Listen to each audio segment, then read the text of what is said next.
GPA possible in high school, or always doing really well, it's not uncommon to have students go through that transition where perhaps you didn't have to study quite as much or be quite so disciplined in high school, and whenever you come to college or a rigorous institution, there's a lot going on, both emotionally, academically, that you are trying to sort out. And so all of that to be said, essentially, we recognize that that's a place where students can be in their first semester. It might happen to you in your second semester.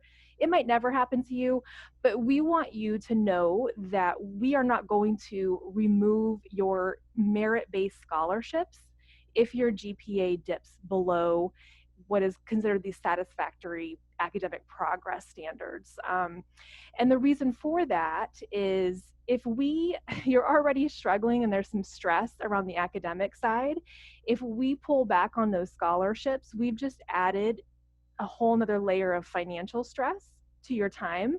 And we've almost guaranteed that you might not retain and stick around for that next semester, that third semester, and graduate. So we've recognized over time that it doesn't help students when they are dipping below in their GPA for us to remove their scholarships.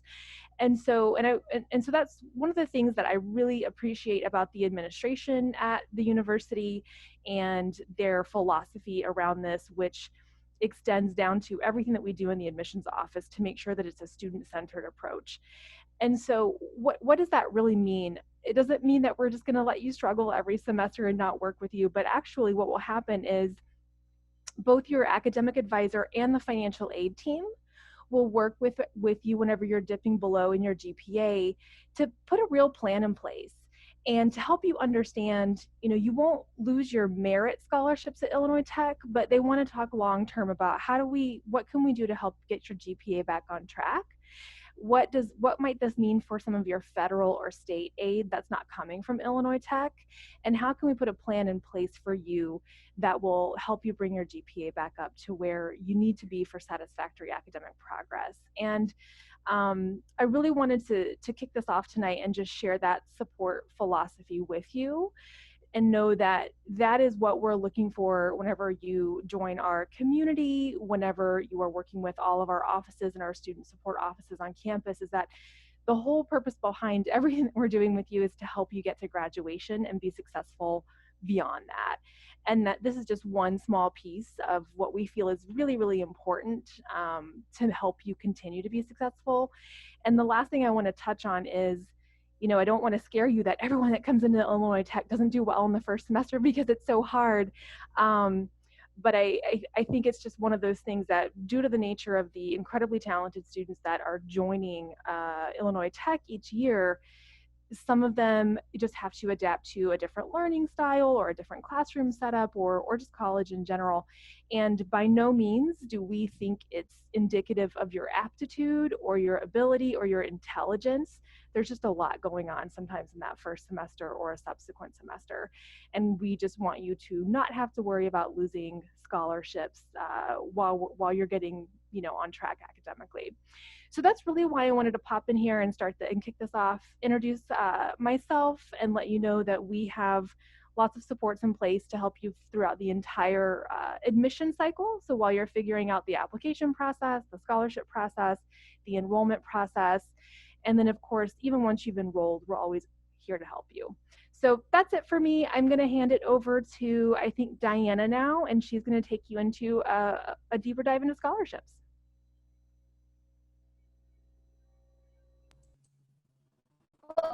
Great, thank you so much, Tony. So just to introduce myself a little bit, my name is Diana. I'm a first-year admission counselor, so I work with a lot of first-year students. Some of my territories include some of the East Coast, as well as like Texas, Tennessee, and also part of Illinois. So if any of these territories are where you live, then you would be working with me. So feel free to reach out to me at the end of this presentation if you have any questions. I did get my Bachelor of Science in Social Personality Psychology. And a fun fact about myself is I love knitting, and also I love doing puzzles.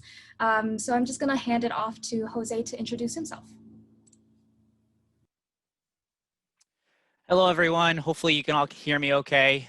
My name is Jose Alvarado. I'm the Senior Transfer Admissions Counselor at Illinois Tech. As you can see, that's my territory. I normally work with most of the city colleges of Chicago. I've been doing that for the last, I'd say, year and a half or so.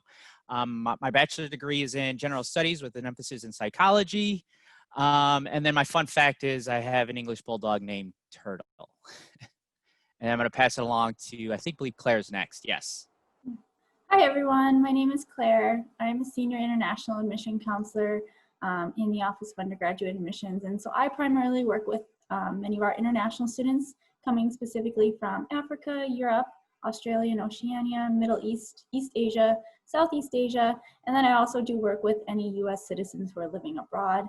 So if you come from one of these areas, most likely you'll be working with me through the admissions process. I have a bachelor's in German and international studies, and then a master's in higher education administration. And then a fun fact about me is I lived in Germany for a year. All right, so introducing you guys to the rest of our team. We do have the rest of our first year team listed here, as well as their territories, just so you can be familiarized with their faces and know who you can reach out to. Obviously, you can reach out to any of us if you want to, and we'll be happy to help you out. Here is the international team. We have Claire and we also have Tyler here. And then as well as our transfer team listed here. So feel free to either take a picture of this or you can look at it at our website too. Just type in IIT Meet Our Team. All right, so let's go into some of our scholarship overviews. So maybe just some general questions you may have is like how to apply for some of these scholarships. So you might actually be automatically considered for some of our scholarships, while other scholarships there may be an additional application for. You can find all of our additional application materials on our website. Just type in IIT scholarships, you'll be able to find that. So definitely keeping in mind which scholarships require an additional application, while keeping in mind which you are automatically considered for, just so you can prepare those materials in the future. Other tips, I definitely encourage our students to keep in mind their deadlines. So some scholarships require a certain deadline in which we will talk a little bit about in the next few slides. So put that on your calendar just so you can get in all of your materials in by or before that deadline. Another overview thing is that is about financial aid. This is different than scholarships. So we definitely encourage our students to submit the FAFSA if they are eligible to do so online annually for financial aid to see if you are considered for any of those need-based grants or loans or work study. You can see Illinois Tech's code right over there. That financial aid went live, or FAFSA went live 7 days ago on October 1st. So you can definitely fill that out right now. Kind of an overview of our timeline. So keep in mind, Illinois Tech, we are on a rolling admission cycle. So what that means is our application is live from August 1st all the way up to August 1st of next year, May 15th for international students. So you can definitely submit your application for fall 2021 right now. October 1st, like I said, the FAFSA application goes live. November 15th / January 15th, those are some of our priority scholarship deadlines. So I'll talk a little bit about that in the next slide. Keep in mind that these scholarship programs are non-binding. So if you are accepted into any of these programs, you are not you don't necessarily have to come to Illinois Tech, so it is non-binding. Around mid-February, that is when the full tuition scholarship interviews happen, so that includes scholarship symposium. If you are invited to any of these scholarship programs, then you will be invited to come to campus. Well, actually, we will be doing them virtually this year. So you'll be doing a virtual interview in order for you to see if you can have a spot in this scholarship program. Also around mid-February, that is when the complete financial aid offer is released to your Illinois Tech email. So if you do fill out for the FAFSA, then definitely keep a lookout for that. Around early March, that is when housing contracts are open. April 1st and May 1st, that is when the priority scholarships acceptance deadline is for any of our November / December scholarships. And then summertime, that is like when student orientation happens, so SOAR. if you wanted kind of just a general overview of our timeline, then here it is. All right, so talking a little bit more about our first year scholarships. All of these scholarships you see on the slide, you are automatically considered for. And these are our merit-based scholarships. So you can see the Henry T. Heal Scholarship, that is our main merit-based scholarship, ranging from $10,000 to $30,000 per year, depending on your application. Keep in mind that if you apply by or before November 15th, you are automatically guaranteed a minimum amount of $25,000 per year in Healed Scholarship, as long as you are accepted. Other scholarships that you need to keep in mind with this deadline is the Camera Scholarship for domestic students only, and that is full tuition renewable annually. So this is not a guarantee, but you can be considered for it. If we think you are a great candidate for the Camera Scholarship, you'll be able to receive an invite to Scholarship Symposium, where you can interview for your spot in this program, like I said in the previous slide. And then another one is the Collins Scholarship, that is for our City of Chicago students only. So Chicago public schools as well as Chicago charter schools. So as long as you get that application in by or before January 15th, as well as your FAFSA application, and you can see that is full tuition and fees, including your $5,000 housing stipend. And then additional scholarships that I like to mention, all of these listed on this page, you need to get in an additional application for. You need to get in your general application as well as your additional application before or by these deadlines. So as you can see over here, this top section, you need an additional application to be considered for any of these by or before November 15th, and the amount is listed on the right-hand side. If you are part of any robotics programs like FIRST or VEX, we do have those scholarship opportunities. You need to get in your application by or before January 15th, and that is a guaranteed $25,000 per year. And then the Chicago Police and Fire, we just need that application by your application submission date. All right, so I'm gonna hand it off to Claire to talk a little bit about international scholarships. Thanks, Diana. So for our international students, we do have quite a few scholarship options available. These scholarships are based on merit because that's an important consideration to keep in mind. We don't provide need-based financial aid through the FAFSA to international students. We only have these merit-based options. However, with these merit-based options, they are very good packages, honestly. So it does help to make that cost of attendance much more affordable. So the first one listed there is our International Tuition Scholarship. And this is, students are automatically considered for this when they submit the common application and all other required documents to apply. And there's no additional application needed to be considered for this scholarship. We'll automatically review you for it when you're applying. And if you're admitted, you'll then also be notified if you've received this International Tuition Scholarship. And it does range from about $10,000 to $32,000 per year.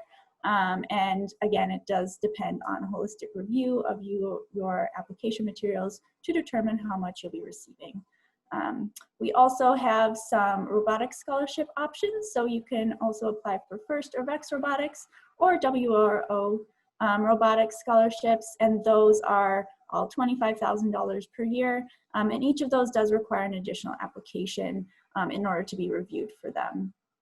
And then finally there at the bottom, you see our Leadership Academy Scholarship. And this is a full tuition scholarship.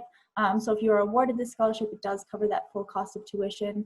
And it requires an additional application in order to be reviewed for it, as well as submitting everything by that deadline of November 15th. So do make sure to submit not only your common application and all your required documents by this date, but also that separate application if you'd like to be considered for the Leadership Academy Scholarship. And so that deadline, again, all scholarships besides the Leadership Academy Scholarship are due at the time of application.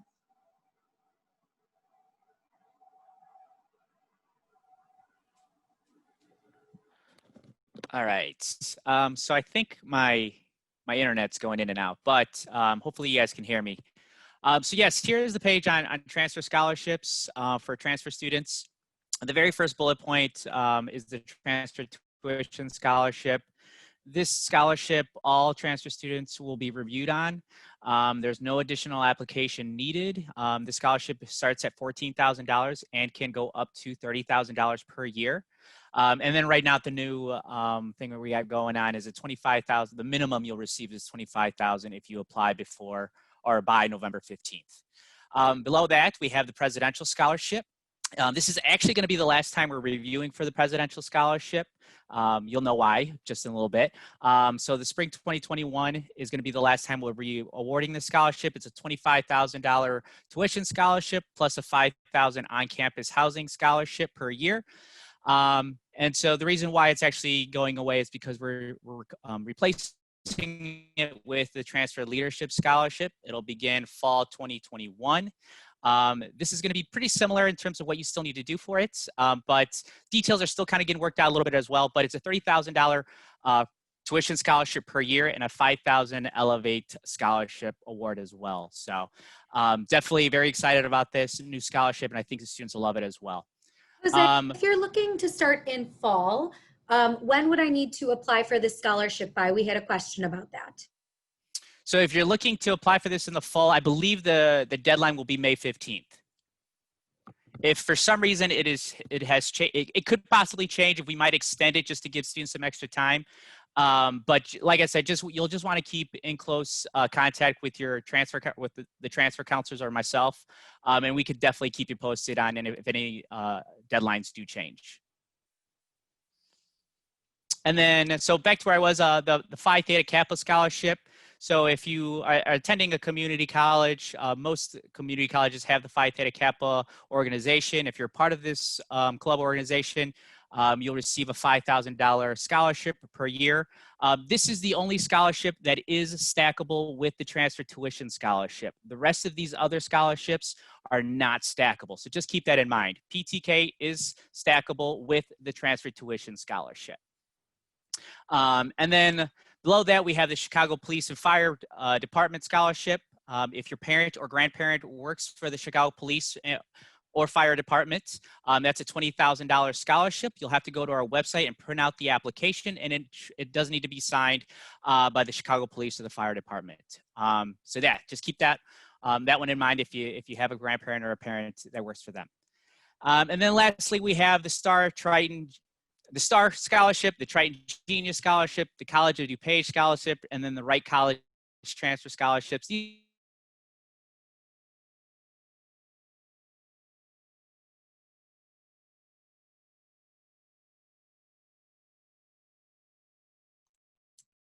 I think we lost Jose for a moment.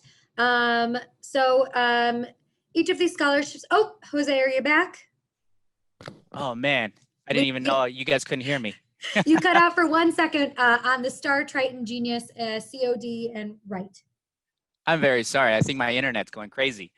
All right. So yes, the Star Scholarship, the Triton Scholarship, and then the College of DuPage, the Wright College Transfer Scholarship as well. These are all partnership scholarships that you have to make sure that you contact your community college and be part of that scholarship. It's a $25,000 scholarship per year. Did you guys get that? All right, awesome. Sorry about that.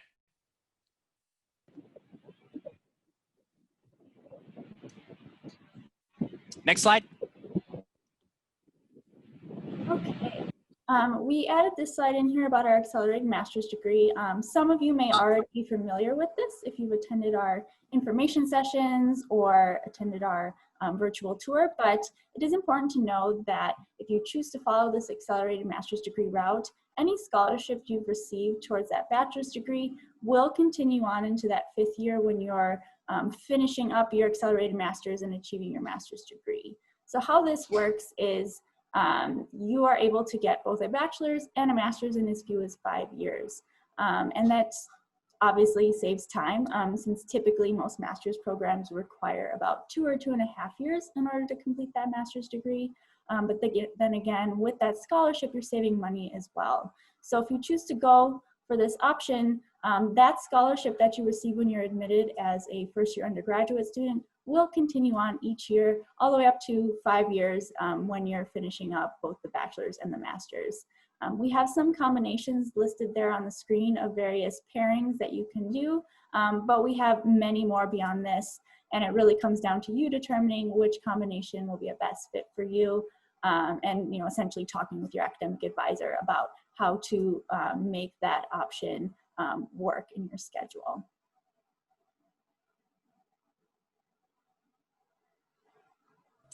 All right, so kind of a question as to when you will be able to receive these scholarship decisions. For first-year scholarships, any merit-based scholarships will be awarded with your offer of admission. So our admission counselors will begin reviewing applications around November, and then anytime after November, you'll be able to receive a decision from us within 2 weeks after your application is complete. Any full tuition scholarships, so that has the deadline of November 15th, or invitations to interview for these scholarship programs will be sent out around end of December. Like I said, interviews in February, that's when Scholarship Symposium happens, and then decisions for these programs are sent out in March. For transfer scholarships, Jose, did you want to talk a little bit about that?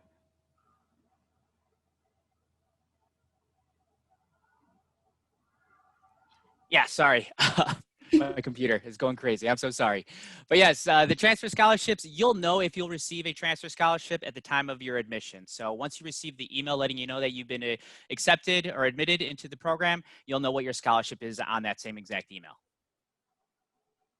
Yeah, and so for the International Tuition Scholarship, WRO Scholarship, FIRST and BEX scholarships, if you are applying for those, your awards will be sent with your offer of admission. So you'll know if you've been awarded any of those scholarships along with that email saying, congratulations, you're admitted.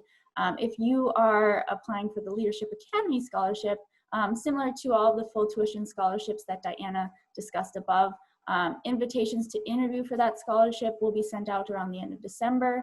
The interviews will occur in February at our scholarship symposium event, and then a decision will be sent out in March about if you've been awarded that scholarship.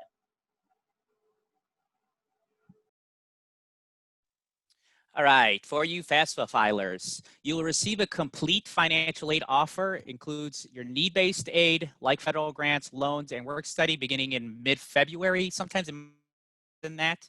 But yeah, mid-February is what they're shooting for. And then remember to share, so if you don't receive that around that time, just remember that you need to share your FAFSA information to Illinois Tech by going into your FAFSA application and adding in the Illinois Tech code, which is 001691. And then below the code there, you'll see this chart. So this chart is showing the average scholarship and grant aid awarded to students based on their family's adjusted gross income. This can help give you an idea of how much scholarship and grant aid you could be expecting.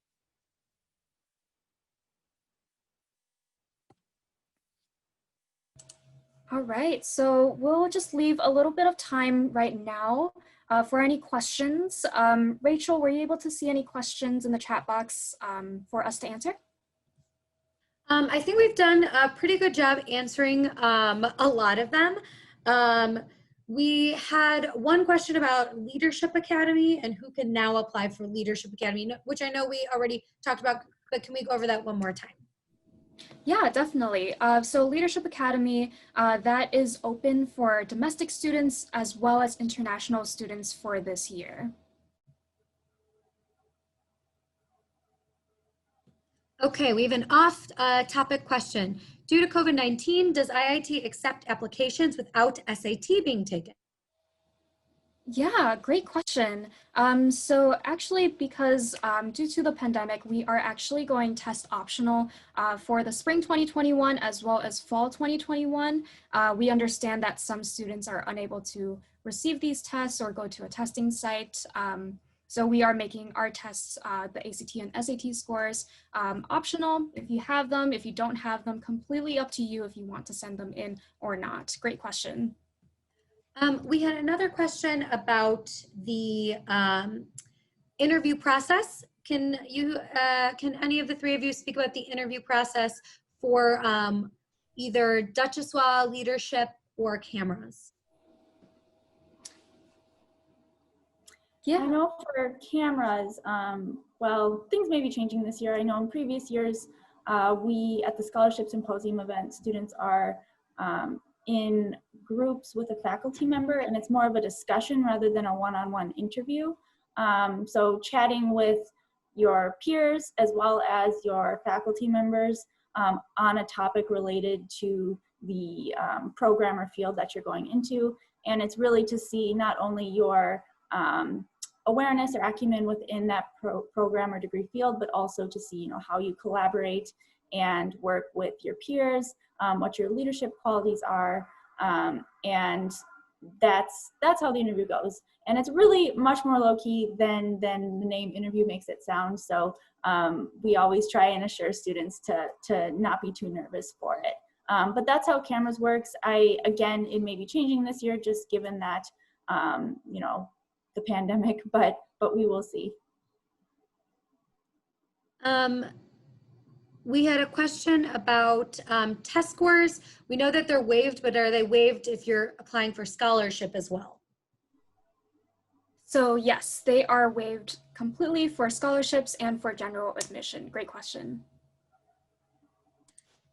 The next question is, if your bachelor's degree program takes longer than 4 years, either due to a co-op or pending completion of courses, does your scholarship extend beyond 4 years?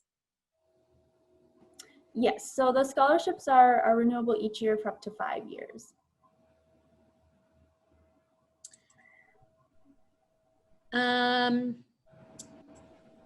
Is housing mandatory for students in fall 2021? So Freshman students, excuse me. Yeah, great question. So before this pandemic happened, we do have a 2-year living on campus requirement. However, for this year specifically, in order to accommodate for that, we are allowing our students to live off campus, live at home if they are not comfortable with doing so, comfortable coming to campus. So really depending on how this pandemic will kind of extend, we're still kind of seeing the situation and seeing if that is an opportunity for our students to do online or in-person classes. So everything is up in the air, but we will keep you updated as soon as possible. If I apply before the 15th of November and I get accepted, how soon do I have to reply? So we follow the kind of May 1st decision deadline in terms of accepting admission. So May 1st is when we would ask you to accept, or the latest we would ask you to accept, although we do always encourage students to decide sooner. Obviously, if you are in the running for one of those full tuition scholarships and you're invited to interview for that, that interview occurs in February. So you would, need to attend those interview sessions and kind of accept our invitation to attend those sessions if you want to still be considered for those full tuition scholarships. The next question says, does citizen status affect scholarship opportunities for students? For Go ahead, Jose. Yeah, so for citizenship status, it will not affect your merit scholarship. So as long as you applied, submitted your application, and submitted all your transcripts, you will automatically be reviewed for that merit scholarship. In terms of a FAFSA, so if you don't have citizenship, then you obviously won't be able to submit a FAFSA. But if you reach out, you don't have citizenship, then we can help you in terms of additional funds that we might have through the institution that you can apply for. So make sure you reach out to your counselors. Would you be able to speak about the applications for maybe leadership, Duchessois, and even Crown, and what that necessarily looks like outside of the Common App? Yeah, definitely. So any of those additional application materials and requirements, you can definitely find that on our website, but kind of just like a brief overview, such as Leadership Academy, we definitely need in that additional application, an essay about your leadership experiences. So whether it be your potential to be a leader, or you were a president of a club or something, you could definitely write about that as your experiences. And any other additional materials, you could definitely just find that on our website. If you need any help with finding it or locating it, feel free to reach out to one of us so that we can send that directly to you. The other thing I'll add on to that really quick is for the Crown Scholarship, since that's for architecture students, in addition to that essay that Diana was just describing, you'll also need to submit a portfolio as well. Yes. I can answer this question, but we had a question about how many students are awarded cameras, Duchossois, Leadership, and Crown. So it depends on how many students are outgoing from the Duchossois, Crown, and Leadership scholarships. So usually about 2 to 4 are offered each year. But cameras, last year we actually offered 80 camera scholarships. So we're not sure what it's going to look like this year. It depends on the students we have apply and how many we ask to interview. But it usually hovers around 80. And we talked about the having to write an extra essay. Do we need payment for any of the scholarship applications? So no, all of our application materials or applications, general application or additional applications, it is completely free. You can find our general application on Common App, and then additional application that is completely free as well. Great question. One of the questions that I saw right there that I just want to answer, I'm an international transfer student, and am I considered for the international scholarships or the transfer scholarships? You would be considered for the international scholarships. Do you have to declare a major? Can you apply for scholarships without a major? Yes, so for majors, in terms of majors, you can definitely apply as undecided. So we have a few different undecided majors available for our students. So undecided armor, undecided science, undecided human sciences, and I believe that is it, if someone correct me if I'm wrong. But those are the 3 undecided majors. So you can definitely apply to any of these majors. This is great because you will be in your specific department. So if you wanted to declare a major, it will be very easy for you to do so, and you'll just easily transfer over. You're not missing out on any courses or anything, so you won't be left behind. Can you apply for these scholarships before doing so? Yes, you can definitely apply to these scholarships before doing so. Possibly everything except for the Crown Scholarship, because you do need to be an architecture student and know that you want architecture when you apply for the Crown Scholarship. So great question. We had a question about virtual interviews, and we are still kind of trying to figure out the kinks with those, but all of the interviews will be virtual. So we definitely know that. It most likely will be with a panel of students or staff members, as they are on campus as well. I had another question about Collins Scholarship. So how do I get the Collins Scholarship? Great question. The Collins Scholarship, we will need your general application as well as your FAFSA application. So we do need both of those applications in by or before January 15th. We had a question about the minimum $25,000 scholarship, and is that competitive, and why, I guess, is it $25,000 this year? So the minimum amount of $25,000 scholarship that is guaranteed for anyone who applies by or before November 15th and is accepted. So it is not competitive. Is it for competitive? So it is not like you're applying for a spot, if I'm correct, if I'm thinking about it correct, Rachel? Yes. So generally, friends, that scholarship is $10,000 to $30,000, or $14,000 to $30,000, or $14,000 to $35,000, depending if you're first year transfer or international. And this year, because of the pandemic, and we know that so many families were hit hard, we as the university have decided to give that as at least as the minimum. So nobody is going to come in at 10 or 12 or 14 as they had previously. So we're going to try to help everybody get a little bit of a leg up, because we know that this pandemic has added some financial burden to families. Thanks, Rachel. Mm-hmm. Is the Crown Scholarship open to architectural engineering? So no, that is only for architecture students. Jose, this one is for you. If I am transferring in fall 2021 and the minimum $25,000 scholarship is offered, what is my deadline for fall 2021 as a transfer student? Is it May 15th? No, it'll be August 1st.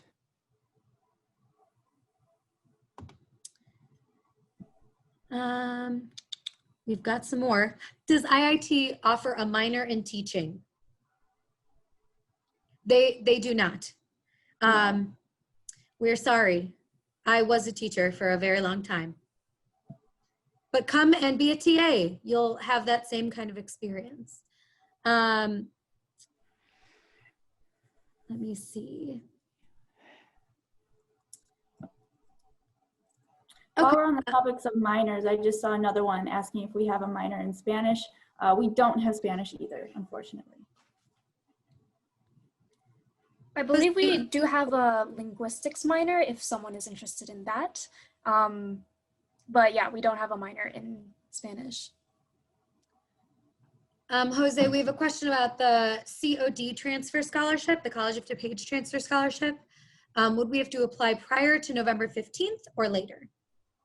No, you would just basically follow the same deadline we have for admission. So if you're looking to apply in the fall, the deadline for that, for the COD scholarship, will be August 1st, and then for the spring would be December 1st.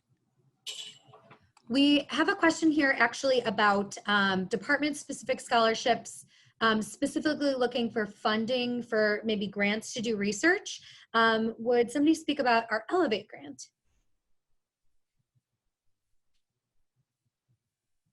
Yeah, I can talk about Elevate. So Elevate's a really cool program actually, and you know, we always want to support our students to get opportunities outside of the regular curriculum that they can add to their resume and get more experience in a certain area. So Elevate provides a $5,000 one-time scholarship to assist students who are interested in doing something like study abroad, research, and internship, some type of activity or opportunity that's outside of the regular curriculum, but does bring a lot of really good experience to, you know, into a student's repertoire. So Elevate's a good example of that. I do know though that once you're a student enrolled on campus, start talking to your faculty right away and getting in touch with your department. And through them is how you'll find out about various department specific funding opportunities or research opportunities. We have a question about our architecture portfolio. When is the deadline for architecture portfolios? So can we speak about it for applications, general applications, and then for Crown, I guess, as well? Yeah, definitely. So for the portfolio, for first-year students, the portfolio for architecture students is completely optional for the general application. For the Crown Scholarship, we do need that portfolio in by or before November 15th with your additional scholarship application. We have a question about full ride or full tuition scholarships, and do we give them to non-Illinois residents? So yes, we do give them to non-Illinois residents. So full tuition, that covers the tuition amount, but it doesn't cover like the room and board and fees amount. So the Duchossois Leadership Program, that's the one that covers full tuition as well as the room and board. So if you are interested in applying for that one, that could be something you could look out for. We do need additional application for that. For transfer. Oh, go ahead. For transfer, we do not offer full ride or full tuition. But if you apply and also submit a FAFSA, you'll get some pretty generous scholarships with your award letter. We have a really good question about test scores. It says, would you recommend sending in a test score that is not your best, but you couldn't test again before November 15th deadline?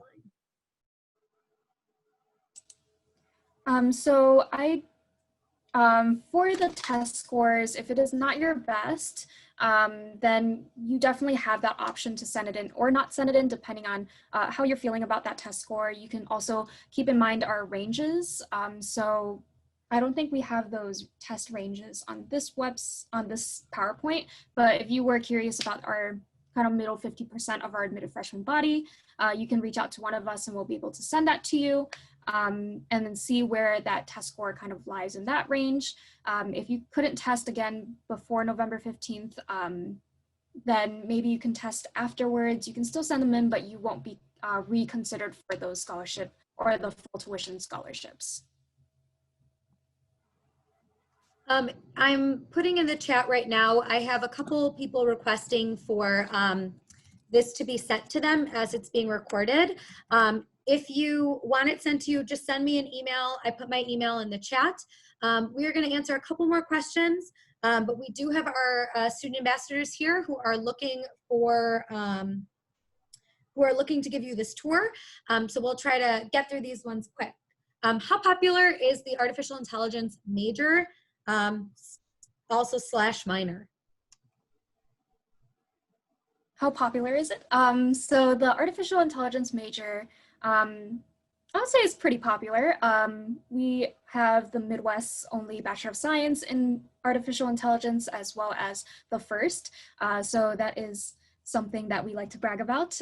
So I would say that it is pretty popular, especially for students around the Midwest region, kind of looking for artificial intelligence, interested in like the Alexa and Siri realm of computer science. So yeah, great question. I'd also add on really quick that it's growing in popularity too. Since it is so new, we don't see as many students applying to it as some of the other programs yet, but I expect that to change very quickly as it becomes more widely known. Yeah, and just to piggyback off of that, I've been seeing a lot more applications for artificial intelligence and transfer. So it's fairly new, but like I said, it's growing and it's going to get bigger. Jose, this is a question for you, or I guess it's a question for everyone. Do we accept dual enrollment college credits at Illinois Tech? Yes, we do. What you'll need to do is you'll have to get the transcript for that, those dual enrollment credits, send them into the UGA processing, or just email them to your counselor. But yes, we should accept them. It just depends on once they're reviewed through our academic affairs department. Are international students eligible to apply for Crown? No, international students are not eligible for Crown. The only full tuition scholarship that international students are eligible for is the Leadership Academy Scholarship. And know that all of the application deadlines, at least for first year, that are separate applications that need letter of rec and an actual like written essay application are November 15th. Write that down, tattoo it on your body. Just kidding, don't do that. But put it somewhere really special. Most universities are November 15th. So you wanna keep that in mind. Wherever you're applying, you're gonna wanna remember that date. If I'm international, am I eligible for the transfer scholarship? So if you are international and you're applying for the Transfer Leadership Scholarship and the PTK Scholarship, yes, you can apply to both of them, but you'll only receive one. Just remember the PTK Scholarship is only stackable with the Transfer Tuition Scholarship. So it's not stackable with the Transfer Leadership Scholarship. But if you have the ability, or if you're eligible to be awarded one or the other, we'll always give you the higher scholarship amount. Can we speak a little bit about our biology major and maybe BSDO and med school? Yeah, definitely. So our biology major is very popular for our students who are interested in like the pre-med route. We have a few routes available for our students. So pre-med, pre-pharm, pre-optometry, as well as pre-law. But for biology specific, if you wanted to do pre-med, you could definitely do that. We also have dual admission programs. So these dual admission programs include partnerships with 3 professional universities. So Midwestern College of Medicine, Lake Erie College of Medicine, as well as Chicago Kent College of Law.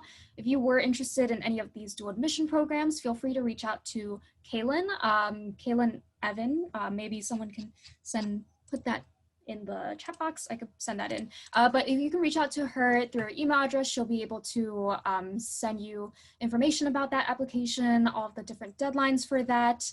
And there's an additional application for that, so you should keep that in mind as well. I'll just type it in. Do we accept AP credits? And I'm going to get the AP credit sheet to stick in here as well, so you'll have that.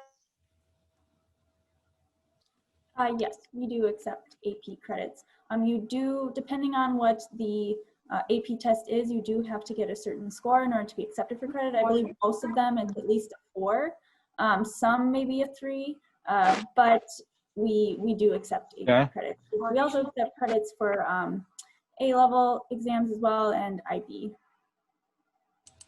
And I just put the AP credit link, in the chat, except for sorry, Aiden, only sent it to you. I'll send it to everyone. So there it is again. Sorry, Aiden, you've got it twice. So we are actually going to pause here. If you have any other questions, the counselors are going to put their names in the chat. Diana, would you mind pulling down the presentation? And then we have 2 students here, Samya and Nick, and they're going to give a tour. So if you've already had a tour of campus, you can feel free to drop off as well. If you are tired, you can also drop off as well. We're okay with that. But if you are interested in seeing our campus, we do have a pretty awesome campus. And our campus tour is actually pretty robust. So Jose's put his email in there. And Diana's put hers in there, and Claire has put hers in there. Jose, yours actually might have just come to me privately. If you could put it back in there again. And I'm going to put mine as well. If your question was not answered, please, that isn't it. If your question was not answered, please send it to me specifically, and I will ensure I get a counselor to send you the correct answer. All right, awesome. So we'll say goodbye to our counselors. We'll let them have their dinner and their evening. Thank you for being here. And then we are going to turn it over to our 2 students, Nick and Samya, and they're going to give you a beautiful tour. Again, we won't be offended. You can leave if you need to as well. So thanks. Yeah. Thank you, Rachel. Could you just make me co-host real quick? Yes, I can. Sorry about that, Nick. All right. Hello, everyone. Can you hear me? Is my volume okay? Okay. Sorry, brain fart. If you guys have any questions while on the tour, feel free to drop them in the chat or turn your mics on, and Sonia and I will get to them. And then we'll also probably field questions at the end. So if your question was missed in the chat, feel free to stay and we will try to answer it later. Also, we're current students, so this is not as official as the previous thing was. Feel free to ask us any questions you'd like. And before we start, we're just going to kind of do brief introductions. So, hi, my name is Samya. I'm a 3rd year here at IIT. I'm majoring in CS and stats. I'm also a Leadership Academy scholar and involved in a bunch of student orgs. So you can ask me questions as we go through this tour. Yep, I'm Nick. I'm a 2nd year biomedical engineering student here. I'm also involved in a lot of orgs. So right over here, just to kind of start our tour, we see a nice picture, an overview of campus. So just as a quick overview, I'm sure our counselors mentioned this to you and you've already figured this out. But if you don't know, we're a small STEM school located in Chicago. Our largest majors are in the colleges of engineering, College of Science, College of Architecture. So if you're any type of STEM student, you're going to be right at home here. We're, like I said, a small school with about 3,000 undergraduate students. So right over here, we're going into MTCC. This is kind of the heart of campus. This is where, a lot of stuff is happening on campus and the cafeteria, and you'll just see it. But like I said, this is a really popular place on campus. And what's really cool about the building is this building isn't built with really any 90-degree angles. So if you look at this hallway right over here, it's a very odd angle. A lot of the rooms are actually triangles, they're not actually squares, or they have these weird polygons. And that's done intentionally. The architect who designed this building designed the building to have desired paths running through that. So what that means is he sent his interns out to sit in what was a parking lot or an empty field at the time, and they watched how students crossed this field, and the architect didn't want to obstruct their path. So if this hallway we're looking at right now goes to one of the largest dorms on campus, all the way to the academic side of campus where a lot of academic buildings are. And so the architect didn't want to block that path with a large building that people would have to walk through or around. So he built the hallways in this building first and then kind of built the rooms around that, which I think is kind of interesting. As we move forward, another really cool feature about MTCC is the green line runs right through it. And that actually happens right here where this metal tube is. This is our Exelon tube. And like I said, this is where the green line runs through. And what I really like is it has a special ridging or ribbing on it. So it bounces the sound waves back up and out of the building. And so when you're standing right under it, when a train is running through the building, I was there just today, it sounds like a gentle rumbling. It sounds like a washing machine's kicking on in the other room. It sounds like AC's kicking on. It's not you don't have to raise your voice or stop speaking. And what's really kind of funny is the way it bounces the sound waves away is it gets louder as you walk away. And that's a little trippy when the first time you do it, like when you're walking away from the building and the train's getting louder and louder as you walk away. So that's just kind of a fun fact. Right over here, as we round the corner, we can kind of see a recreational spot on campus. So there's just some arcade machines, ping pong tables, pool tables, things like that. And what's really cool over here in this glass room over here is this is WIIT. This is the university radio station. This is not only the university's radio station, but it's actually the nation's longest running radio station. So, you know, kind of IIT's famous for it. And then what I really like is they make it super accessible to students. So they'll put out a Google form at the beginning of every semester asking students to come sign up for a radio show, and you can have a time slot where you can talk about really anything you want. If it's video games or music or whatever it may be, you can just have your own radio show. You can have people call in, you can play music. They make it super accessible for students to, you know, use it and have fun, which I think is cool. As we continue down this hallway that I was talking about, we can see we're on the MTCC bridge. This is where a lot of clubs and orgs will be recruiting during peak hours. So these tables will have, you know, posters on them and signs and everything, and people will be trying to make eye contact with you so they can give you a pitch. And they'll also paint the window. So when these pictures were taken a few years ago, homecoming was occurring. And this is a really lively spot on campus, you know, during like the peak 4 hours a day when everyone's on campus and out and about. So yeah, this is a great place to come get involved on campus if you're looking to, you know, get involved in an org or something. Right over here through this door, we have two offices, the iStop or the iCenter and the One Stop. These are going to be really useful to all students. So the One Stop is where you can go if you ever have any administrative problem. If you have a problem with financial aid and you don't know like where financial aid is, or if you have a problem and you don't know which office you need to go to solve it, you just go to the One Stop and they'll either be able to solve your problem or tell you exactly who can help you solve the problem and where they're located. So this is a really great tool to use if you ever are confused or you just need help navigating a college environment. And the iCenter, is another great resource. So this is where our international students can get their visas and forms and, you know, everything taken care of.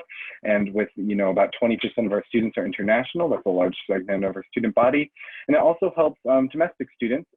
So if you ever want to plan a study abroad trip or anything like that, you'll plan that all out at the iCenter, get the funding secured, you know, make sure you're going to get your credits to transfer, you know, everything like that. So this office is a really great resource for students to use. I highly advise you go there. As we round the corner right over here, we have Center Court. This is one of the dining options on campus. They changed it. There we go. Okay. Okay. Center Court. They changed the website. Okay, so this is one of the locations on campus where you can use your meal exchanges. So all first and second years are put on the Hawk Unlimited meal plan, and that gets you unlimited swipes into the Commons, which we'll look at in a minute. And it gets you 30 meal exchanges a semester, which amounts to about twice a week. to these meal exchange locations. So what that means is you can come here twice a week, approximately, and get a quick meal. They have sushi on the left, international like ramen on the right, and then the middle location is always rotating out. They have a poll that they have you text in to choose the type of restaurant they have every semester. So I know this semester we have a chicken place. Last semester we voted to have like a grilled cheese place. So there's like 20 different types of grilled cheese that you could get over here. They're always rotating that out and letting students choose, which I think is really nice.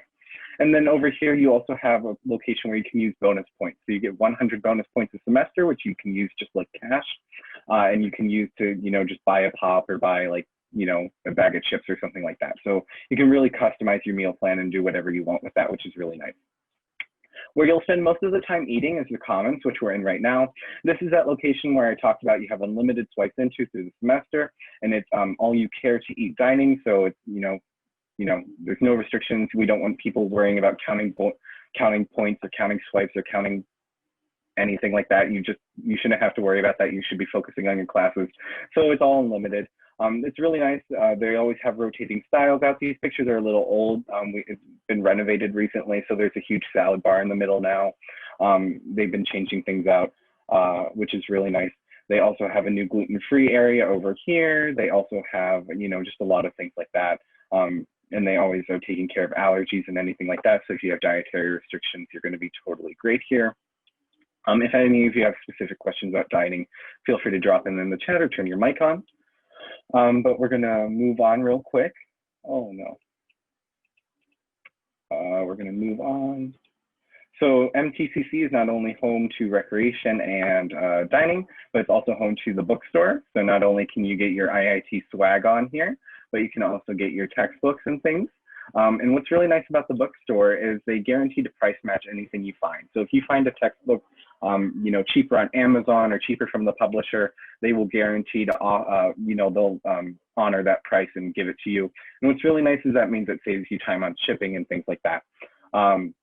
Of course, it has to be the same textbook, so it can't be a different edition or it can't be used versus new, but still, you can still price shop and not have to go through the hassle of waiting through it to get through the post office or anything like that.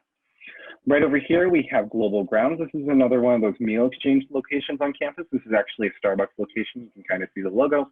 So again, you can come here approximately twice a week. And, if you have a really early Monday, Tuesday class or Tuesday, Thursday class, you can come get coffee every Tuesday, Thursday or something like that, which is really nice. And then right over here, the picture doesn't show it because there's this support beam, but this is where 7-Eleven is. So if you're ever up until like 3 or 4 a.m. and all the dining locations are closed and you're still hungry, you can run to 7-Eleven real quick and get something real quick, which is nice that we have that option without having to leave campus. So next, I'm going to hand it off to Somya while we talk about Crown Hall. All right, so Crown Hall is what we like to affectionately call the home for our architects because they spend quite a bit of time in this building. And so this is actually a really, really cool building. It was declared a national historic landmark at 40 years of age, even though most places have to wait until they're at least 50 to be considered. And one of the reasons for that is because the building has no internal supports and is held up only by the 4 little I-beams that you see on top. And the reasoning for this was that Mies van der Rohe was someone that really believed in the idea of minimalism, and he really wanted the architects that were working within this building to be able to bounce ideas off of one another and get kind of instantaneous feedback as they were working on projects, because he thought that that made their projects that much stronger. So the way Crown Hall works is that first year architecture students will have their classes and studio and stuff in the basement regularly, whereas upper years will have it on like the ground floor that we just saw. They do have like little fairs and reviews and stuff in the middle of the semester as well as at the end of the semester, where oftentimes we do have people come in from industry that are offering like additional scholarships or some kind of prize money based on the creations that the students have made. Now going forward from here, we get to the Paul V. Galvin Library. And so this is actually a really, really nice study spot on campus. And once Nick clicks inside, I'll explain how it is laid out. So we have our like group study areas where most of this furniture can be moved around. So there's tons of whiteboards. All of these chairs have wheels on them. A lot of the desks also have wheels on them, so you can move them around to create groups of as many people as you want. And kind of get like all your group projects done, or if you're like working on a math problem, for example, and you need to bounce ideas off of one another, this is a really great place. Towards the back of the library, we also have a quiet study section, which is if you're like really need to hash out an essay, or you need to study quietly for a period of time, that's where you go. Within the ground floor of the library, there's actually also vending machines. Which I highly recommend if it's like freezing outside and you don't want to go to 7-Eleven. Highly recommend 4 a.m. snacks from there. There's also really, really comfortable bean bags, just because the library is open 24/5 before midterm season hits and 24/7 once it does. There's a lot of people that will sometimes pull all-nighters in the library, and it's actually pretty comfortable to do it as long as you have a couple friends and some coffee. So 10 on 10. Would not recommend your first semester, but maybe second year onwards. You can also actually borrow all the textbooks that you might require for a class from the library as well, which is really nice because I don't think I've bought any of my like really high priced textbooks because college textbooks are expensive.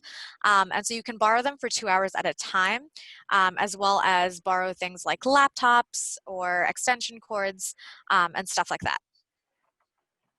I'll pass it back to Nick. All right, thank you. So right over here, we have Man on a Bench Park. This is kind of the unofficial mascot of IIT right here. So we all are, proud Scarlet Hawks, but we also love Man on a Bench. There's a cute story behind this.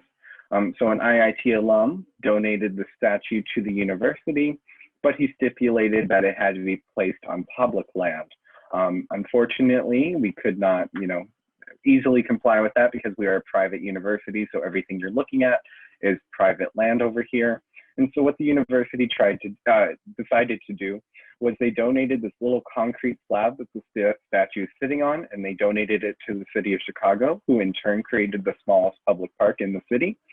So this is technically a little bit of public land surrounded by a sea of, IIT's private university land. And like I said, this is an unofficial mascot, so people love to dress him up, take pictures with him. Here someone decided to take the time to make a huge sculpture of him. So this is just a really fun place to come, do school spirit things like that. It's a really popular place. So right over here, we have Herman Hall. This is the largest auditorium space on campus. So the university brings a lot of speakers to IIT. I know my freshman year last year, we had Tam France here. We had Kevin O'Leary. He was in the Kaplan building, which we'll see in a minute. We also had the Obamas on campus. We had the director of the International Space Station on campus. So just a lot of cool speakers that you're always getting emails about to come watch speak and, potentially network with and things like that, which I think is super cool that we're able to draw people like that. Inside of Herman Hall, we also have the Academic Resource Center. This is a really great tool for students to use. This is peer tutoring. So what that means is you can come here if you're ever having trouble with, your calculus class or something like that, and you can get tutoring from someone who has a 3.5 in the subject area or above. So, they're going to have aced your class and maybe gotten an A or B in like an upper level math class if you're getting math help. So this is a really great resource. I've personally gone there a couple of times, and they're always super friendly, super nice. And they also automatically send like an automated email to your professor. So I think they're a little, sympathetic to you, which can be helpful if you're on the edge between two grades, which is nice. In the basement of Herman Hall, we have the bog, which I'll let Somia talk about real quick. All right, thank you. The bog is actually another place where I work. I'm very, how do I say this, biased towards it. And so the bog is a student recreational space where we have like video games, pool tables, ping pong tables. We have like Dance Dance Revolution, we have arcade games, as well as an 8-lane bowling alley. And all of this is free for student use. So all you have to do is walk in and like tap your ID if you want to like borrow some ping pong paddles, or if you want to borrow some bowling bowling shoes, that's what they're called. You can do so. all for free. Towards the back area, we also have a bar and grill section. So we do serve alcohol to those above the age of 21, and we have bar and grill type food. So you can get like chicken tenders, waffle fries, the Bog Burger. And last year, we actually started to offer the tacos and quesadillas at the Bog instead of like the usual bar and grill food, but we also brought back the Bog Burger. So it's a really nice place to just hang out and stuff. And you see a lot of student organizations will host events here. During non-COVID years, this is definitely a place where you can just like walk in and get free food a lot of the times, because a lot of the events that are hosted, the orgs have also already paid for the food. Otherwise, if you do want to get food from here, you can use your meal exchanges or bonus points. Hey, There's Samia, really quickly, a I'm so sorry question. to butt in. I had a really good question about jobs on campus, and I since was you're just an answering that. international Yeah. student with jobs, would you be able to answer that? Yeah, so I'm actually an international student from Bangalore, India, and I currently work for the Office of Undergraduate Admissions as an ambassador, as a first year experience mentor, and for the Office of Campus Life as a campus life assistant. So the first thing I'd like to say is definitely don't expect to get a job right off the bat, like your first semester. Um, I started earlier than most people, and I started my second semester because most people start usually their second year onwards, is the general trend. And so there's a variety of ways to do it. Um, Generally, you apply through Handshake for most jobs, but you can also additionally look within your department to see if they're hiring any administrative assistants, because some departments, like for example, the math department, likes to hire from within. So even if it's just an administrative position, they want to hire someone that is a math major and that knows all the professors. Um, so inquire there, as well as for the admissions office specifically, we do have a program called the Junior Hawks program, where you volunteer for a semester, and after you go through that volunteering process and like kind of get trained on how our office works, you are able to apply for a paid position within the office depending on how many people we need for that semester. And so definitely be on the lookout for those kinds of opportunities as well. Um, because like, for example, our application isn't necessarily on Handshake because there is a prerequisite to it. Nick, do you have anything to add? No, you got it perfectly. So everything I would say. All right, thank you. Oh, also to touch on federal work study, there are some jobs that are only eligible to people that have federal work study. So definitely look at the description of the job before you apply, because I know for a certain period of time, and I don't know if this is still going on, a lot of the library jobs were federal work study only. All right. So next we'll move on to the Kaplan Institute. So this is kind of our new shiny building, although technically I'm in Kasich right now, which is our brand new dormitory. So this is no longer our new shiny building, but nevertheless, I'm still going to call it the new shiny building. This is where our iPro classes are housed. So those stand for Intro to the Profession, or oh my gosh, no, Interprofessional Projects. We love our acronyms here at IIT, and I always mix them up. That stands for Interprofessional Projects. So what that means is you're going to be on a team of about 6 people of all different majors. So the university believes that no problems of the future are going to be a pure chemistry problem or a pure CS problem or a pure mechanical engineering problem. You're going to have to work with people from all different backgrounds and all different majors and all different walks of life to, bring a product to market or, do something in your field. And so this is a class to help you practice doing that. So the class, you'll register for a class with a very broad theme like water or safety or security or something like that. And then your professor will give you mentorship to kind of help guide you into making a prototype of a product that can help solve that problem.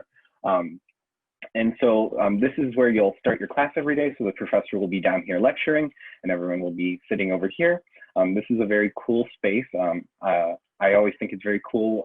Instead of just raising your hand and talking, they have this microphone and a little plush that they actually throw around the room to speak into, and then there's a surround sound system. So I just think that's cool. When you walk through the building, you see people throwing this plushie around with a microphone in it. And this is also a really great opportunity. They also bring in a lot of people from industry and different companies to come kind of network with. So I know when I was touring IIT, it was the very first year the building was open. It was like a year and a half ago. There just so happened that day to be a representative from Dyson. And Dyson was announcing a contest where students could submit a design and potentially win a cash prize. So there's always just a lot of different things going on in the Kaplan Institute, a lot of great networking opportunities, things like that. This hall is also really cool because the architecture of it, or I guess the interior design of it. So this is designed to be all white, and that's done intentionally to kind of reflect, you know, a blank whiteboard, just waiting for new ideas to be written upon it. And then all the seats right here are actually official, like trademarked Post-it note colors, and that's to represent that all these students, every seat is a student with a pile of new ideas, like a new Post-it note just waiting to be written on. So there's just kind of some cute symbolism to the building. This is where kind of the classroom spaces. So, you know, after the first half of class is done, the professor's been lecturing, you'll come over here into the Labs Innovation Alley. And this is where, you know, the professor and will be kind of walking around, checking in on your groups, making sure everything's okay. And then the really exciting part about Kaplan is the idea shop. So this is where you actually get to prototype your ideas. So if you're a person that likes to, you know, get hands-on with the actual building and designing of engineering, you're going to love this building. It typically will start over here in the idea shop. So this is where you can get some really beefy computers with strong CAD software on it. There's some soldering equipment if you need to make circuit boards, things like that. There's some just tables to work on and some storage benches. This is kind of where you either start your idea or just refine it down once you get the, you know, the bulk of it done. And what I think is really cool is right over here is the maker space. This is really our kind of industrial side of the building. There's a lot of very cool machines.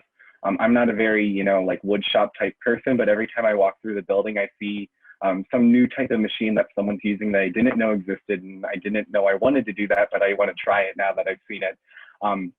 And what's really nice is this is free and completely accessible for all students to use.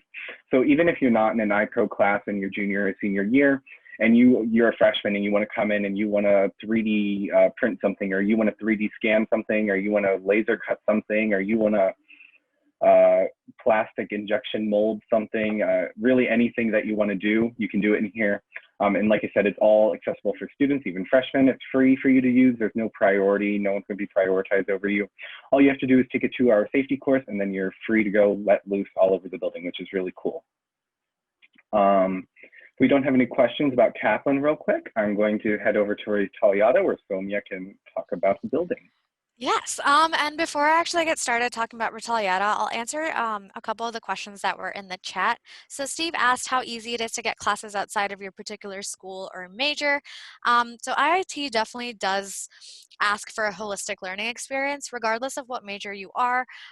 Most degrees require you to take about 21 credits of humanities and social science classes, as well as if you're in like the College of Computing like I am, doing like a CS stats degree. The stats degree has an inbuilt minor, so they encourage you to minor in something completely different, or it could be related. And then within the CS department, they ask you to get some science electives as well, including like physics 1 and 2, as well as chemistry. If there are classes other than that that you are interested in that don't necessarily fall within your courses, you would have to get permission from your advisor, as well as from the permission of, from the instructor of the course, and they will usually just give you a permit to be able to register for that class. So it's pretty easy. All you have to do is like talk to your advisor. And then I'll talk a little bit about the career fair as well. So we have a career fair every semester, and it's in person, unless we're in the middle of a pandemic. And it's hosted in Herman Hall. It's 2 days. And so whatever major you are, you will likely go either on the first or the second day, but you can choose to go both days if you wish to. And we'll have like over 100 companies that are registered to come, and you can talk to them and inquire about like internships, full-time jobs, and everything. And before you do go to that career fair, you usually make an appointment with the Career Services Center to like go over your resume and like perfect it before you hand it off to companies, as well as prepare for the career fair itself by like figuring out what your pitch is going to be. Because generally companies judge you within the first 20 to 30 seconds of you talking to them. And now we can talk about Retaliata, and then I'll answer the rest of the questions later. So Retaliata is actually the home of our MMAE department as well as applied math. MMAE stands for Materials, Mechanical, and Aerospace Engineering, which was one of our largest departments. Applied math is not as large, but we're getting there. Shameless recruitment. And this is kind of our RE atrium space, which is a little bit like kind of the hub of RE if you're not in class. You can actually write on all of these walls, so you'll definitely see groups of people that are like working on homework problems or group projects here. They'll be like writing random equations on the wall, and you'll see a stranger come in and help them and how to solve the equation. It's also a lot like anonymous homework help, because I've seen people just write a question, go to the bathroom, and someone else has solved it for them, which is really cool. If you want to click on the ITP classroom. Oh, yeah. Nope. Okay. That's okay. So we, at Illinois Tech, your first semester, you take this class that's called the Intro to Profession class. And that's, as the name suggests, kind of introducing you to what you will do once you graduate with a degree in whatever major you are in. And so as a CS major, my class consisted of like lectures, projects, as well as like debates and discussions, just because CS on its own is a very wide and varied field, and we have a lot of these buzzwords floating around like artificial intelligence and machine learning and data science. And coming in as a first year, most people don't know exactly what it is they want to get into, but they've heard of all of these words. And so we focused on different things each week in my course. This is actually the Intro to Profession classroom for, I think, mechanical engineers or just the MMAE department in general. And they do a lot more like hands-on things within this classroom. So there's like some like 3D printers, laser scanners, other machinery that I probably can't name that they use for their specific projects in their Intro to Profession classes. There's a couple more about student organizations. We actually just surpassed 165 last semester, which I'm really excited about because for a campus of our size, that is a lot of student orgs. And I'll let Nick continue. Yeah, thank you. So I think we missed a few questions, unless someone else got them in the chat. But let me check real quick. Okay, so are those courses, so about the extracurricular, so like Sonia said, you'll have to take, I think it's 21, you know, outside of your major kind of gen ed courses. And normally that's broken down into 3 humanities courses and 3 social science courses. So you'll have to take like 3 history or philosophy classes and then 3 like psychology or economic classes. So you have to get kind of a nice balance of both. One note that I'll add is that because, you know, IIT is kind of a tech focused school, you kind of have the choice of taking either your classic humanities and your classic social sciences, or you can kind of make it a fun, like STEM focused humanities class. So I know my freshman year, I took a class with Professor Hicks called Digital Labor, and it's all about kind of the history of technology and the history of like people working in tech and things like that. So if you're interested in kind of learning more, if you really like science and you want to stay in science, you definitely can do that, which I think is a really cool thing at IIT, that we offer like these super specific science history classes and things like that, which is cool. So next we're going to move on to the next building. I think we got all the questions. So right over here we have one question about, did you say wind tunnels yet, Nick? Normally we don't cover that on the tour, but we can go back there if you want. Or will you just talk about the wind tunnel lab? I've actually never been in there. I can talk about it actually. Okay, okay. I've been there, it's very cool. So we have the only oscillating wind tunnel in the United States. It is very cool. So they run diagnostics on it. So essentially, aerospace uses it a lot to kind of look at what happens when winds are not straight. Most wind tunnels, and I'm not going to explain this well, This is why I study technology and humanities and not this. Most wind tunnels, the air goes straight, and the air in ours, the way that they've actually created it is so it will oscillate, so it will actually mirror what it would actually be like to be flying like in the sky.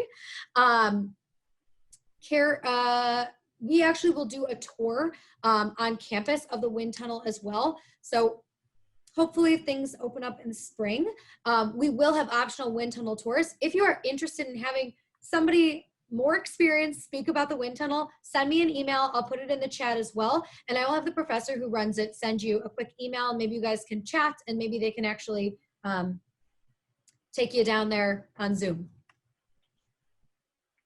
All right, thank We had you. a question on double majoring. I'll just answer that real quick. So I'm currently double majoring. I'm double majoring in computer science and statistics.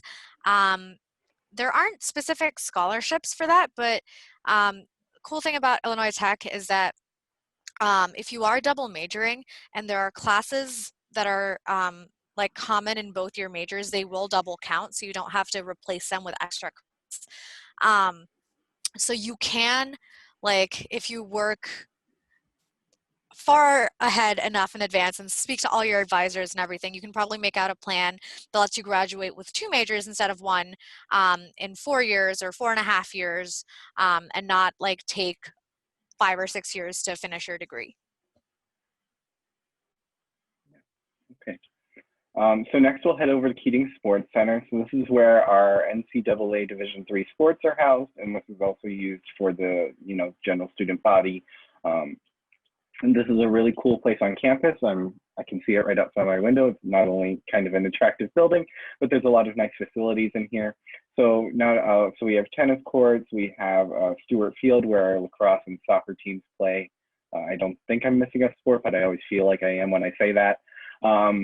We also have, the basketball court, which I think is a very cool building. They renovated it, I think, a few years before I came, so the floor is all cool and everything. And what's really nice is also a pool table, or a pool. But what's really cool is the weight room and workout room. They make these accessible to students. So not only, it's not like, a lot of schools, they have athlete-only facilities and the athletes get like the newest stuff, but they make it available for everyone to use. So that's really nice.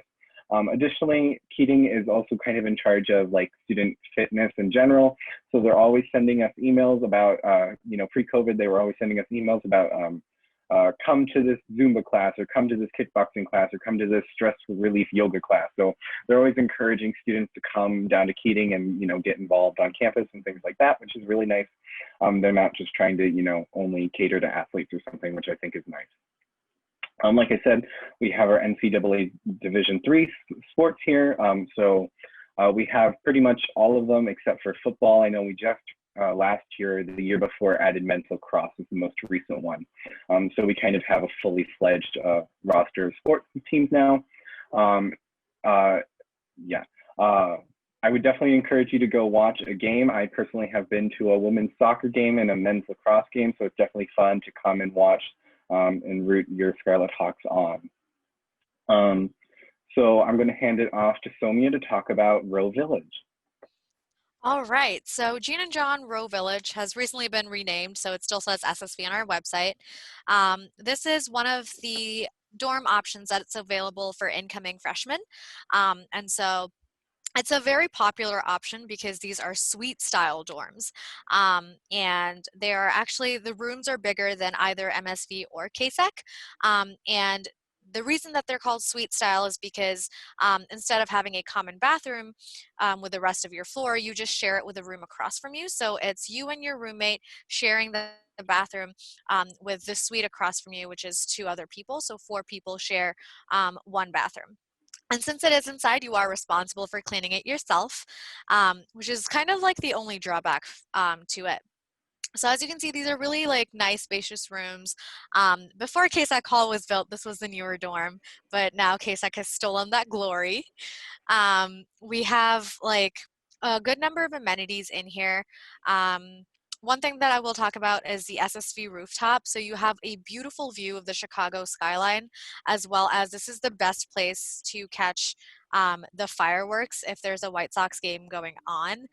And so even though I didn't live here my freshman year, I was on this rooftop a lot right before it like got cold and stuff, just with snacks, kind of sitting with my friends and like watching the sunset.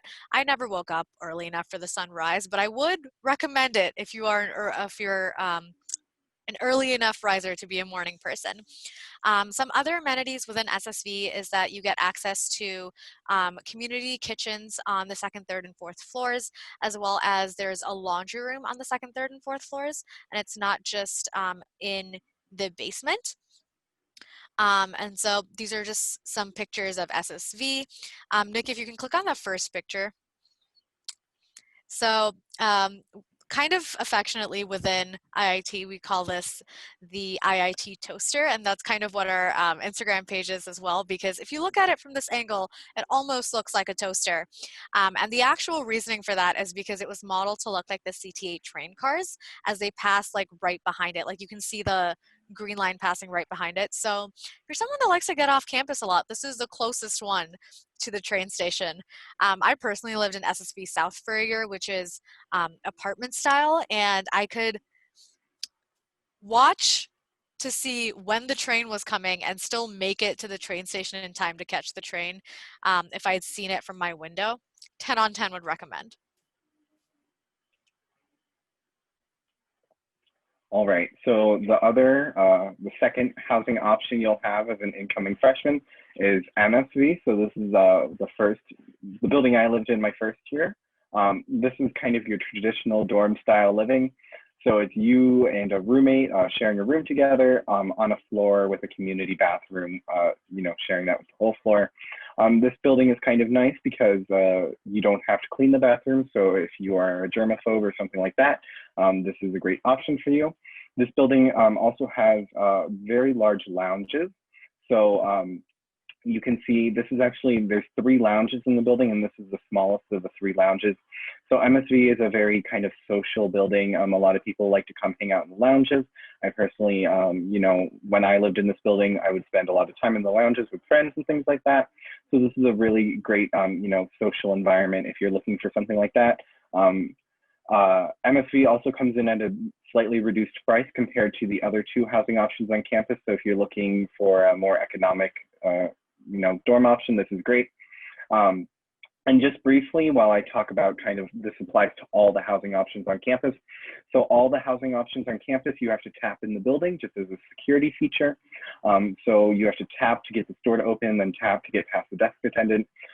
All dormitories on campus have free laundry, so you don't have to bring a bag of quarters or constantly re-upload money to your student ID or something. I know friends at other universities always complain about that. So, we get that for free, which is just a nice little perk. And then just briefly back to security real quick. We also have blue light poles all over campus. So if you ever feel unsafe, you can pull a pole and someone will respond to you within 30 seconds. So campus is, that's all there for your safety and security. Despite, Somia, like she said, row village rooms are a little bit actually fairly larger than MSV rooms, if I'm being honest. But here's a picture kind of just showing the perspective of how many people you can fit in a room. So it still is a fairly sized room. It's a fair sized college dorm room, I would say. Just right over here, I would also recommend if you live in MSV to loft your beds. My roommate and I both did that freshman year, and it makes a huge difference. You get a lot of extra floor space. And then we don't have any pictures of that because it's brand new this year. But we also have Kasich Hall. This is co-living style living. And so what that means is you have several rooms around a large lounge. And that's kind of the floor living room where everyone kind of meets and mingles and socializes. And a lot of people do homework there. A lot of people kind of treat it like a big living room or a big lounge or common space. So I think Rachel will drop some links to Row Village in the chat, or we will at the end of the tour if she's gone already. But that Kasich Hall I'm in it right now. It's a really great building on campus. Next, we're going to jump to the quad, and I'll hand it back to Somia. All right, so we do have Greek life on campus. We have 2 sororities and 7 fraternities here. I'm actually part of one of the sororities, Alpha Sigma Alpha, and the first thing I'd like to start this off by is just kind of reassuring everyone that we don't have Greek life, the same kind of Greek life that you would see like at a state school. We are a tech school, and so our Greek life is also very academically focused. Each of the chapter houses understands that your academics needs to come first, and they strive to provide as much support as possible. And so like, we're the kind of school that our Greek houses battle it out every year for the highest GPA on the quad, and our average GPA on the quad is actually higher than the average school GPA as well. So the way recruitment works in all the Greek houses at IIT is we do informal recruitment, which means you don't have to like dress up really fancy to go to recruitment and stuff. It's all really chill, really like low key. We invite you to come have some food with us and hang out in the house, and there's like activities all throughout the first week of school. They're usually from 7 to 9. So you don't need to apply for this recruitment. This begins with the Taste of the Quad, which is like a 2-hour event where each of the houses kind of puts out some food and you walk around the quad just mingling with people. And then throughout the week, this is the first week of school, usually it's from 7 to 9 p.m. Monday through Friday. We'll have events where you can come learn more about the chapter as well as mingle with the people and see if you really fit in there. You could also be, depending on which house it is, asked to like come to lunch and dinner as well, because meals are provided as well. Is there any, oh, you were asking about sports recruitment, my bad. Also, all of our chapters are involved in the community, and so each chapter has one or more like charities or philanthropies that they do help out with. Are there any questions? No? Okay, we can continue.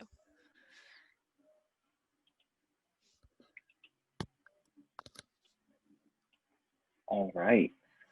So last but not least, we're going to talk about public transit. So we're right behind Row Village. Like Somya said, it's right there.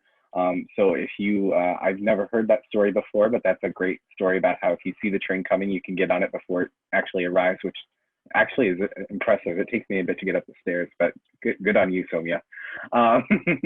But what's really nice is, so all full-time students are given a U-Pass. And so what that means is we get free public transit on all trains and buses throughout the city of Chicago. And so there's the green line that stops right behind Row Village.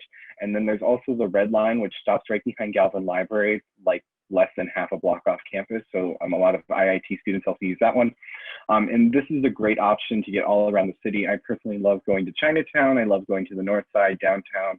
There's a lot of fun things to do in Chicago. If you're coming to IIT, honestly, you're kind of stupid if you don't explore the city at least a little bit. Like I said, this is all completely accessible for students, which is really nice. There's also several bus stops on campus, so if a train doesn't, arrive at the right location, you can also look at taking a bus. And this is just a really great opportunity for all students to have. So if we don't have any other questions, feel free to drop them in the chat or to turn your lights on. That's kind of the end of our tour. I'll just kind of show some pictures of downtown Chicago because that looks aesthetically pleasing. But if you don't have any questions, that's the end of our tour. I hope you guys enjoyed yourselves. All right, thank you so much for coming, you guys, and thank you for staying till the end. You are like the true warriors here. We also have the red line, just like a stone's throw from campus as well. So just an FYI, throwing that in there. It looks like we have maybe... We have a question on co-ops. And so that really depends from person to person. A lot of people do internships in the summer and they continue part-time in the fall, as in they don't take the semester off to go work at a company. But if that is something that you want to do, definitely inquire about it with your advisor and financial aid first to ensure that like all of your like scholarships and stuff will still be there like once you come back from doing that internship or co-op for a semester. I do really like the computer science program here. So like I've mentioned before, I'm also a math major. And so a lot of the CS classes that I am taking are also, the electives that I'm taking within it are like mathematical or math-based, because I am also specializing in data science. And so I think it's really neat that you can choose the route that you want to go. I am also doing an accelerated master's program. So that's generally you can get your master's degree in an extra year instead of spending 2 years. And most of your scholarships will still apply towards that.